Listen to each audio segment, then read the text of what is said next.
Hi guys, Sean here from Costech. So today we're going to be checking out the Inwin 509 ROG Edition E-ATX case. Now this case first made its appearance in the Inwin 30th anniversary modding comp back in April 2016. And the builds that were produced inside this case were absolutely amazing. So if you saw that comp, didn't realise what case it is, this is it, in its unmodded form. So let's take a look around the case inside and out, and we'll come back for a conclusion. So the front of the case features 1 by 5.25 inch drive bay with a brushed aluminium finish, 4 USB 3.0 ports, a microphone jack, a headphone jack, a power button and a reset button. Staying on the front, we have a sheet of tempered glass covering the whole front with an air intake on the left hand side, the Inwin logo which is RGB LED backlit but will default to red if the cable isn't plugged into any type of controller, so keep that in mind. As we move on to the back of the case, it's not as boring as most cases. We have the Inwin honeycomb pattern, that's what you want to call it, towards the front of the case, which acts as an intake or exhaust for fans that you can mount right behind this honeycomb section. At the rear of the case, we have provision for a 120mm or 140mm fan, 8 PCI-E expansion slots, and power supply down the bottom. The front side features one big sheet of tempered glass with 4 aluminium thumb nuts to hold it in place and the ROG certified logo stamped in the bottom right hand corner. One thing to note is that the glass is tinted quite dark, so if you want to show off the inside of your case, show off your build, you'll need some fairly bright LEDs. The bottom of the case features a large 360mm long dust filter that covers the PSU, as well as a 120mm or 140mm fan that can be mounted in the bottom of the case. As we move into the case, you can see the highlighted red middle support brace, which will accommodate a 360mm radiator or 3 120mm fans. On the top of this red support bracket, you can see 2 drive bays, which will take a 3.5 inch or 2.5 inch SSD or hard drive. Now my only issue with these drive sleds is that they're made of plastic, and a thin, fairly lightweight plastic at that. So given that the fantastic build quality of the rest of the case and the fact that these drive sleds will never be removed, it would have been nice to see these of a metal construction. In the very front of the case, you have room for another radiator up to 360mm long or 3 120mm fans.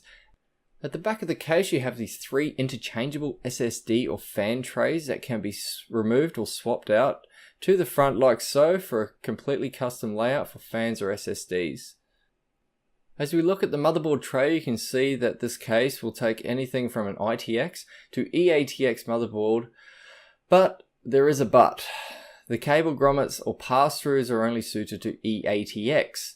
So when you install, say, an ATX board, for example, you're left with about an 80 to a 90mm of extra length on your cable to reach the 24 pin on your motherboard. Now these slots you can see are for GPU support brackets, in which 2 are included in the accessories pack. They are super easy to install. Just install the GPU. As you can see, my Aries 3 has lots of sag. Screw in the 2 screws from the back of the case into the bracket. Slide the bracket up until the GPU is level, and then tighten the screws. It's really easy, it's really effective, and it's a fantastic idea. And other case manufacturers should really take note of Inwin on this idea, because it is a great idea.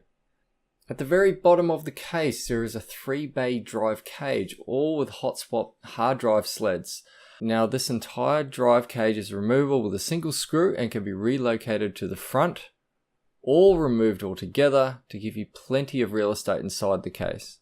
For the front I/O, we have 2 USB 3.0 connectors, a HD audio connector, an RGB LED connector for the Inwin logo I was speaking about earlier, and your standard power reset and hard drive LED connectors, all of which have plenty of length on them, and they're all sleeved black.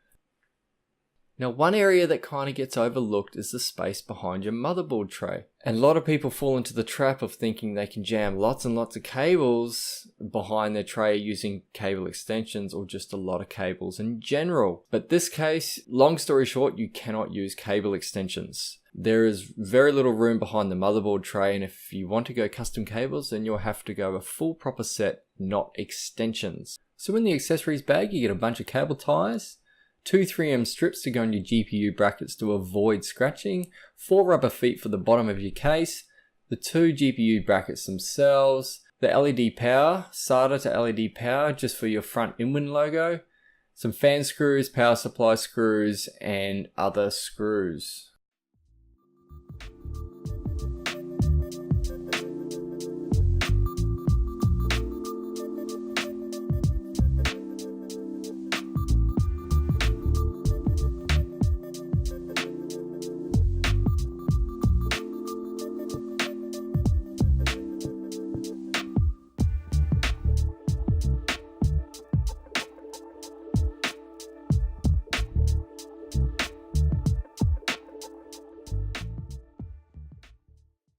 So what did you guys think of the 509?